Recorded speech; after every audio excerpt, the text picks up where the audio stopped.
Metro Terminal 2 departure.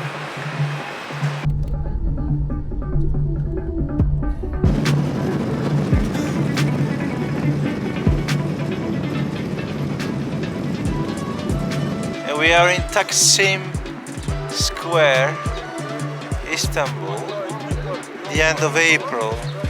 I spent all night in a cafe waiting for the morning, and this is a city that never sleeps. If you think about the all night there were restaurants open. I'm going to go to see Sophia in a moment. This is one of the most famous squares in Turkey. Our first step is Hagia Sophia, once a church, then a mosque, and now a museum. This breathtaking architecture and intricate interior design are a must-see of any visitor in Istanbul.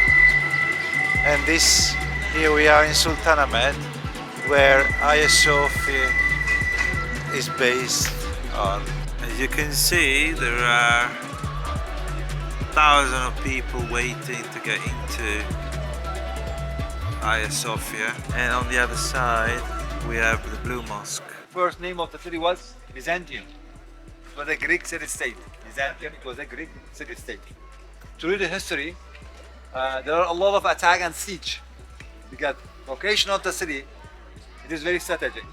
Istanbul controls Black Sea, Mediterranean by the Bosphorus. So, because of this, there are always attack and siege. 30 Greek city-states, they were fighting each other for the domination of the city. 30 Greek city-states, Spartans and Macedonians. And then Persians, they involved these fights. Persians, they attacked a lot of times. Sometimes Persians, they were victorious. Sometimes Greek. Till the time of Alexander the Great.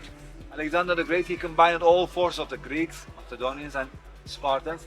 He made a professional army, and he fought back to the Persian Empire.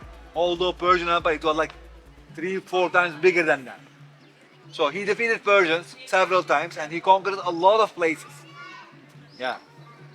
That was 4th century BC I'm talking about. And Alexander had biggest empire in the world in those days. But Alexander died.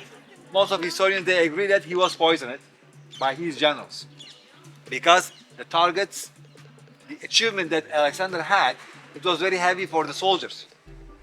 So finally he was poisoned by his generals. Alexander died and empire divided 4. When you divide your empire 4 pieces, you lose also your power. Your power also divided. So it was easy for the Roman Empire. So Romans, they conquered all over. Romans, they conquered the city 2nd century after Christ. And Romans, they named it here Novo Rome, which means New Rome. The capital of the Roman Empire, it was Rome. So after conquest of the city, they call it here Novo Rome, which means New Rome. At the time of the Constantine the Great, 300s, time of the Constantine the Great, 300s, name of the city became Constantinople because of the Constantine the Great. Constantine the Great, he is the one that he accepted Christianity as official religion of the empire. And Christianity became free in 313 in Milano, not in Istanbul, not in Constantinople. It became free 313 in Milano. It became official religion of the empire 325. 325 with the first Christian council. First Christian council, it was also in our country, which is Turkey, is very old. After Hagia Sophia, we have Süleymaniye Mosque, slightly smaller than, and then Blue Mosque, it is 3rd biggest. Blue Mosque is not biggest one, it is 3rd biggest.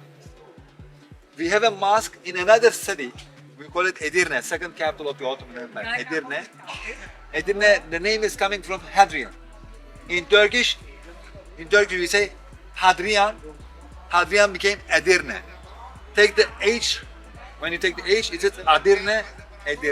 So this is the city that Hadrian gave order to build that city. Yeah.